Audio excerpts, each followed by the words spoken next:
आइए इस कथा के माध्यम से हम यह जानते हैं कि आखिर किस वजह से माता सीता को तोते ने श्राप दिया था।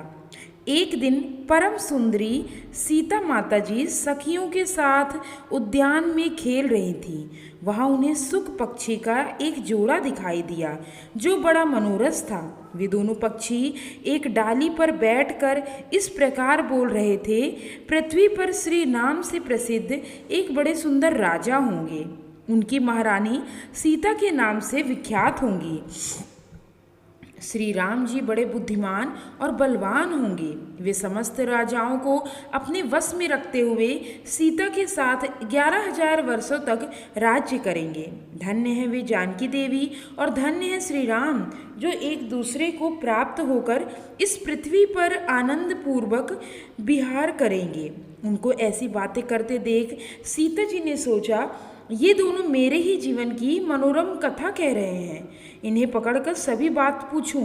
ऐसा विचार कर उन्होंने अपनी सखियों के द्वारा उन दोनों को पकड़वाकर मंगवाया और उनसे कहा, तुम दोनों बहुत सुंदर हो, डरना नहीं। बताओ तुम कौन हो और कहाँ से आए हो? राम कौन है और सीता कौन है? तुम्हें उनकी जानकारी कैसे हुई? इन सारी बातों को शीघ्र बताओ। मेरी ओर से तुम्हें कोई भय नहीं होना चाहिए। सीता जी के इस प्रकार पूछने पर उन पक्षियों ने कहा, देवी, वाल्मीकि नाम से प्रसिद्ध एक बहुत बड़े महर्षि हैं जो धर्म ज्ञान में श्रेष्ठ माने जाते हैं। हम दोनों उन्हीं के आश्रम में रहते हैं।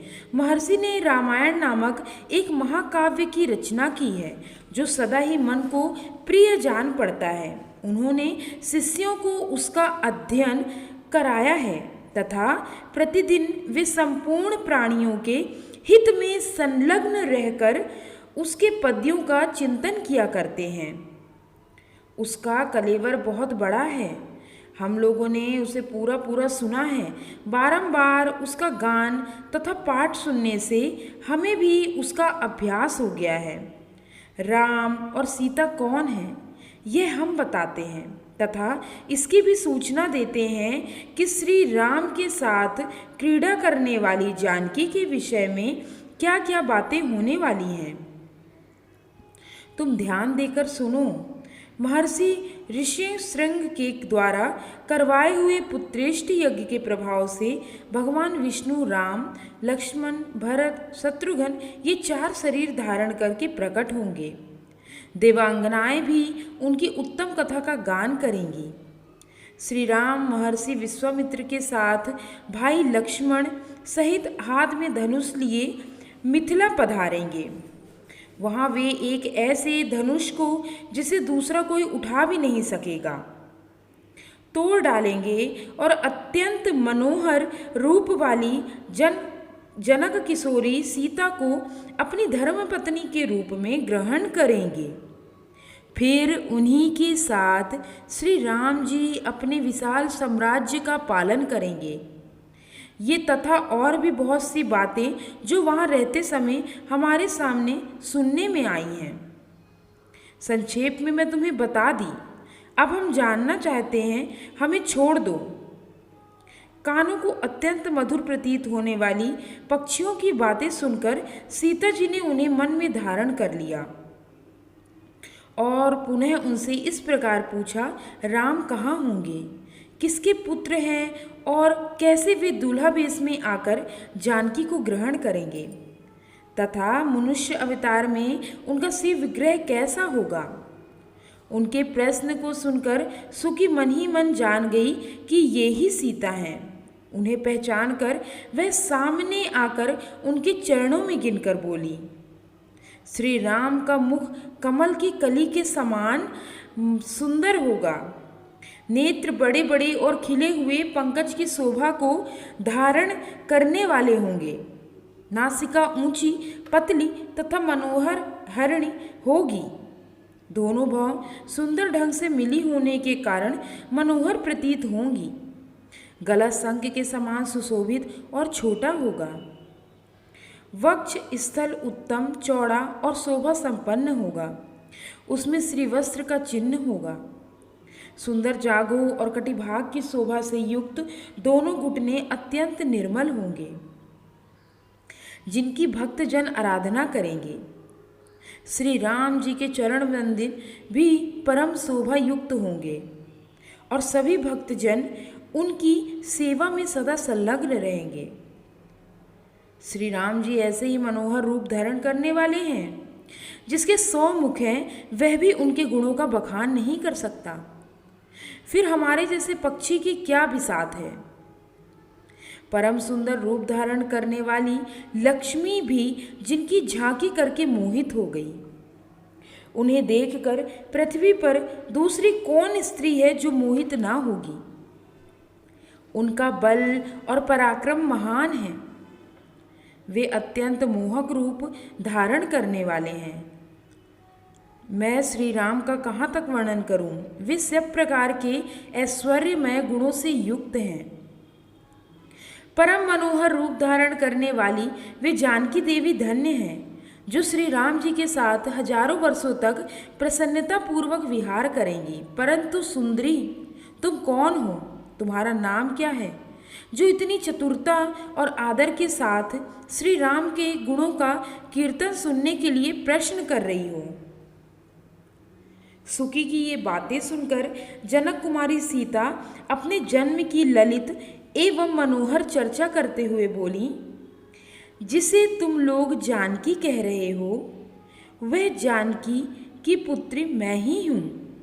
मेरे मन को लुभाने वाले श्री राम जब यहाँ आकर मुझे स्वीकार करेंगे तभी मैं तुम्हें छोड़ूंगी, अन्यथा नहीं।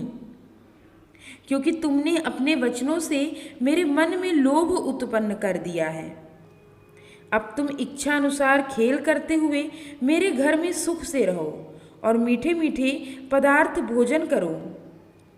यह सुनकर सुकी ने जानकी से कहा, साध्वी, हम वन के पक्षी हैं, पेड़ों पर रहते हैं और सर्वत्र विचार करते हैं। हमें तुम्हारे घर में सुख नहीं मिलेगा।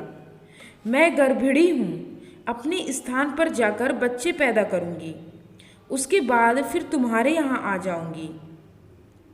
उसके ऐसा कहने पर भी सीता जी ने उसे नहीं छोड़ा। तब उसके पति सुक ने विनती वाणी में उत्कंठित होकर कहा, सीता, मेरी सुंदरी भार्या को छोड़ दो। इसे क्यों रख रही हो? यह गर्भिणी है, सदा मेरे मन में बसी रहती है। जब यह बच्चों को जन्म दे लेगी तब मैं इसे लेकर तुम्हारे पास आ जाऊंगा।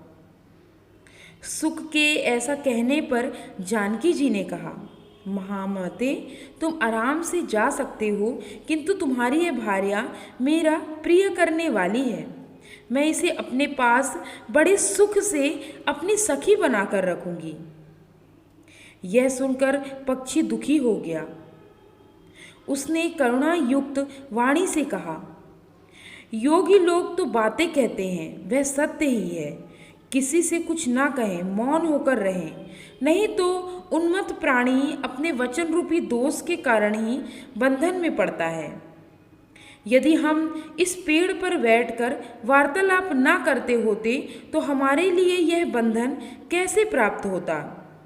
इसलिए मौन ही रहना चाहिए था। इतना कहकर पक्षी पुनः बोला, सुंदरी, मैं अपनी इस भार्या के बिना जीवित नहीं रह सकता, इसलिए इसे छोड़ दो। सीता, तुम बड़ी अच्छी हो, मेरी प्रार्थना मान लो। इस तरह नाना प्रकार की बातें कहकर उसने समझाया, परंतु सीता जी ने सुकी को नहीं छोड़ा। तब सुकी ने पुनः कहा, सीते, मुझे छोड़ दो, अन्यथा शाप दे दूंगी। सीता जी ने कहा, तुम मुझे डराती धमकाती हो, मैं इससे तुम्हें नहीं छोड़ूंगी। तब सुकी ने क्रोध और दुख में आकुल होकर जानकी जी को शाप दिया, जिस प्रकार तुम मुझे इस समय अपने पति से विलग कर रही है, वैसे ही तुझे स्वयं भी गर्भिणी अवस्था में श्री राम से अलग होना पड़ेगा। यह कहकर पति वियोग के शोक में उसके प्राण निकल गए। उसने श्री राम का स्मरण तथा पुनः पुनः राम का उच्चारण करते हुए प्राण त्याग किया था। इसलिए उसे ले जाने के लिए सुंदर विमान आया और वह सुकी उस पर बैठकर भगवान के धाम को चली गई। भार्या की मृत्यु हो जाने पर सुख शोक से आतुर होकर बोला, मैं मनुष्यों से भरी हुई श्री राम की नगरी अयोध्या में जन्म लूंगा और इसका बदला चुकाऊंगा। मेरे ही वाक्य से तुम्हें पति वियोग का भारी दुख उठाना पड़ेगा। यह कहकर उसने भी प्राण छोड़ दिया। जय श्री राम। दोस्तों, मेरे द्वारा माता सीता और सुकी के संवाद की बताई गई यह कथा यदि आपको पसंद आई हो तो मेरे YouTube चैनल उमंग ज़िंदगी को लाइक, शेयर और सब्सक्राइब जरूर करें। Thanks for watching.